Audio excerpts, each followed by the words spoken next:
Bonjour, je m'appelle Eric Vandenberg, je suis professeur en communication visuelle et graphique à l'École supérieure des arts Saint-Luc à Liège. Alors je m'occupe de l'atelier en Bac 2 et en Master 1, mais ici je vais essayer le plus brièvement possible et le plus complètement possible néanmoins de vous montrer surtout et de commenter un peu ce qui se fait au sein de l'atelier. Alors je vais commencer par me faire un peu plus petit, voilà. Et place aux images, donc bienvenue à Saint-Luc. Alors, Saint-Luc, c'est une école supérieure dans laquelle il y a des ambiances particulières, et notamment en classe, c'est peut-être à ceci qu'on s'attend, et c'est ceci qui se passe. Mais pas que. L'ambiance d'atelier, c'est aussi expérimenter des outils, travailler, bricoler, réfléchir, etc. Et l'ambiance, c'est plus souvent ceci. On essaye que les étudiants mettent les mains dans le cambouis, expérimentent, échangent, partagent et réfléchissent.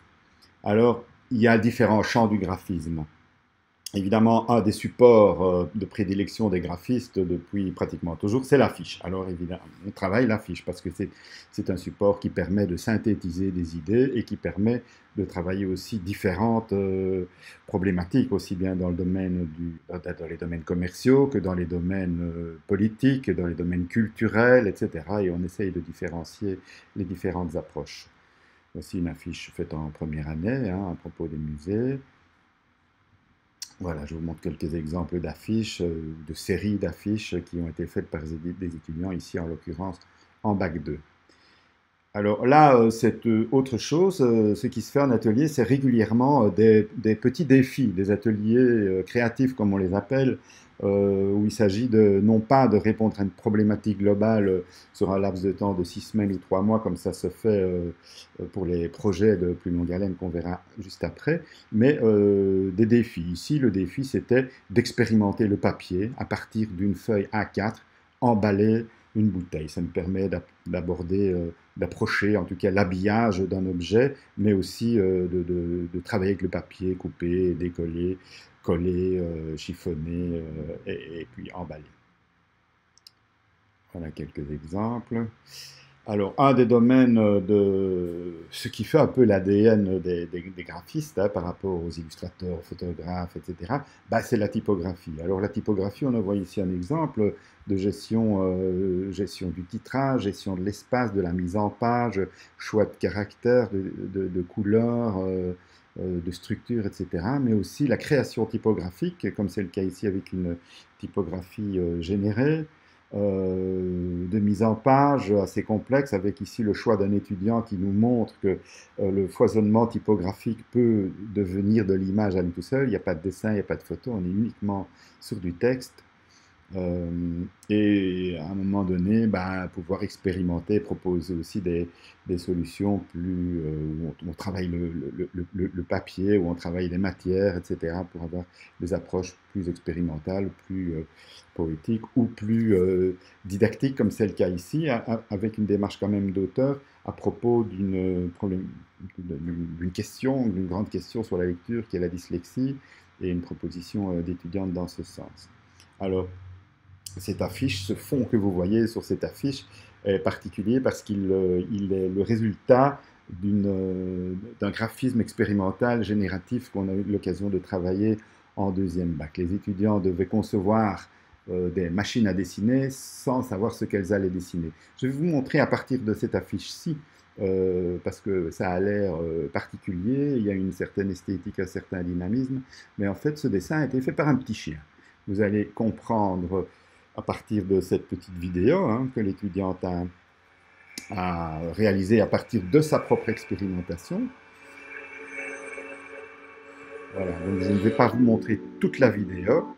On va un peu voir que l'étudiante observe d'abord ce que ce petit chien sait faire, c'est-à-dire avancer, reculer, avec un certain rythme, et donc elle va essayer de lui faire faire des choses visuelles. Là, elle l'embroche autour d'un pinceau, auquel elle va mettre de l'encre, et commencer ses premiers tests. Je fais avancer un peu la vidéo, et voilà, quelles sont les conséquences qu'on peut tirer ceci, il y a quelque chose d'irrégulier, quelque chose d'irrégulier, il y a l'encre qui sèche, il y a parfois trop d'encre, parfois pas assez, donc on se pose des questions, etc. Et on envisage alors d'autres alternatives, d'autres possibilités. En l'occurrence ici, y mettre un marqueur. Et on voit que là, le chien, il s'est mis tout seul dans sa petite niche qu'on vient de lui construire pour enfin décider d'une proposition finale qui sera tout à fait plus qu'acceptable. Hein. Donc, on voit que ce petit chien passe des minutes, des dizaines de minutes à dessiner, et qu'au final, bah, ça peut faire quand même effet de création, hein, comme ceci. Voilà une autre, toujours du même petit chien. On voit que ce chien a un style et est capable de créer des choses différentes qui peuvent donner ce genre de propositions. Là, on est dans un autre champ du graphisme encore, c'est l'identité visuelle dans lequel on peut intégrer du packaging lorsqu'il s'agit de produits. Voilà, ici il y avait un briefing sur les chocolats, vous l'aurez compris. Je vais en profiter pour peut-être passer en revue la façon dont un étudiant a pu arriver à sa proposition. Donc il s'agissait de travailler sur Côte d'Or et de travailler sur 4 pays. L'étudiant prend des photos assez typées des 4 pays de provenance des différents chocolats, et il choisit assez intelligemment d'en extraire les couleurs principales pour créer des petits nuanciers. C'est à partir de ces nuanciers qu'il va choisir de décliner son identité et de créer ses logos, ce qui fonctionne assez bien pour arriver, in fine, à avoir ces propositions de tablettes de chocolat. Toujours dans la façon peut-être de travailler. Hein. Vous voyez ici que un groupe d'étudiants a proposé une marque de bière avec les différentes déclinaisons de ces packaging. Et voilà, ça ne vient pas tout seul. Hein. Si je remonte en arrière, on voit bien que les étudiants ont d'abord utiliser des références, hein. Enfin, d'abord se poser la question, l'intention, les pistes de travail, qu'est-ce qu'on va faire, comment est-ce qu'on compte s'y prendre, etc. Et puis des références, bien sûr dans le domaine de la bière, mais aussi dans d'autres domaines du graphisme, dans le domaine particulièrement ici du commerce équitable et de l'aspect coopératif des choses. Et puis on fait des brainstorming et on commence des essais de logo, des premières recherches, etc. C'est pas quelque chose qui vient tout seul, on travaille. Ici, c'est en plus une synthèse qui propose de leur travail. Vous voyez qu'on peut travailler aussi bien manuellement qu'infographiquement. Et puis, une fois que le logo est plus ou moins décidé, alors on s'attelle à travailler les pictos, des ensembles, l'agencement des choses, ce qu'on appelle la mise en page, hein, tout simplement, pour arriver à intégrer aussi son concept et faire ces propositions que vous avez vues des bouteilles. Voilà, c'est des exemples, évidemment. Je ne vais pas trop m'attarder parce qu'il y en aurait des dizaines. Un autre, je vais revenir un tout petit peu en arrière parce qu'un autre champ du graphisme qu'on travaille, par exemple, qu'on entame en deuxième, mais qui est aussi évidemment traité par la suite, c'est ce qu'on appelle la data visualisation, c'est-à-dire ça fait partie du graphisme d'information. Voilà un exemple où on demande aux étudiants d'aller sur le terrain pour observer des choses, prendre des notes et faire leur propre synthèse, leur propre analyse, et puis de traduire toutes ces informations graphiquement. Ce qui fait qu'on peut voir ici que dans ce magasin à la mi-couleur, on peut voir quel type d'étudiants, donc de quelles options ils viennent, quel type d'étudiants fréquentent cet établissement et le temps qu'il reste.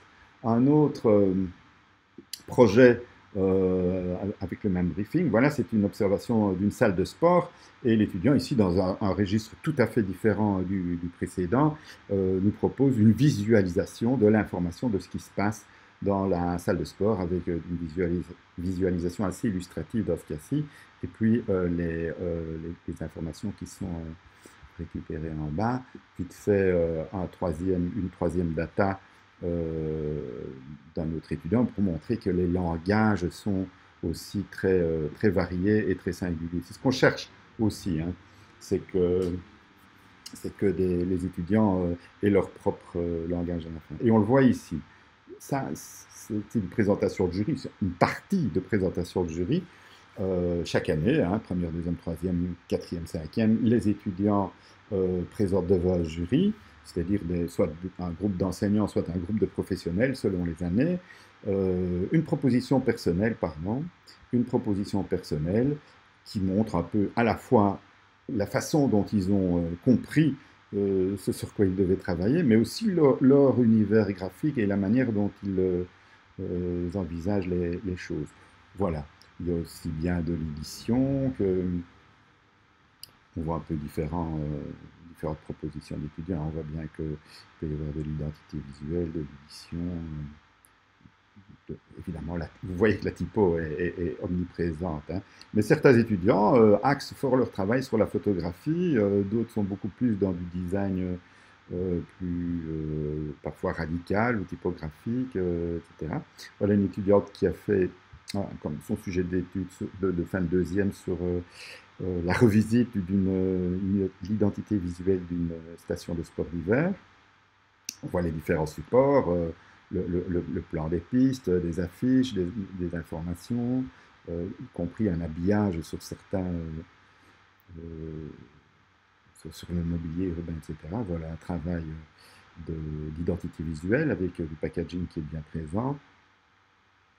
Du graphisme plus engagé, bien entendu. Hein, certains étudiants sont très engagés socialement, culturellement, politiquement, et donc pourquoi pas.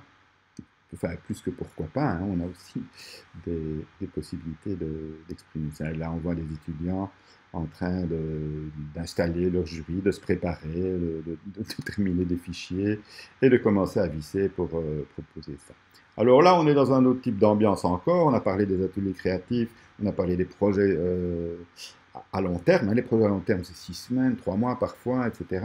Les ateliers créatifs, on est dans des formats de 2 à 4 heures. Et là, ce qu'on appelle un workshop, c'est-à-dire une des dimensions, c'est qu'il y ait des intervenants extérieurs avec une demande particulière ou un style particulier. Et les étudiants travaillent avec. Donc on travaille avec des gens et en général c'est sur 2-3 jours pour essayer de produire quelque chose en 2-3 jours, avoir vécu une expérience avec ce que ça a de convivial et de nutritif également.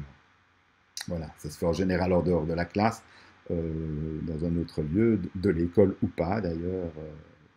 Et puis, bah, pour couronner tout ça, bah, il y a l'exposition de fin d'année. On a de magnifiques bâtiments à Saint-Luc qui nous permettent de partager avec les autres options de l'école, évidemment, ces lieux pour proposer euh, les travaux les plus significatifs, on va dire, de la section de l'atelier. Voici donc quelques-uns dans des domaines plus variés. Et on peut travailler toutes sortes de techniques, tout est bienvenu parce qu'on expérimente beaucoup de choses et puis les technologies évoluent, tout en maintenant le fait qu'on fait aussi de la sérigraphie, vous l'avez vu, des techniques beaucoup plus manuelles, artisanales que, que les technologies plus contemporaines.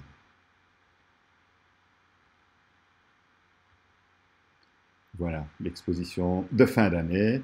Et puis on recommence l'année d'après dans une ambiance tout aussi conviviale. C'est chaque année différent et chaque année, on se réjouit de voir nos étudiants. Malheureusement, cette année, on est quand même fort confiné, mais on s'en accommode en espérant vous voir. N'hésitez pas à aller sur le site de l'école pour plus d'informations et contacter des anciens étudiants, des étudiants et des enseignants qui se feront un plaisir de vous répondre et de vous éclairer. À bientôt!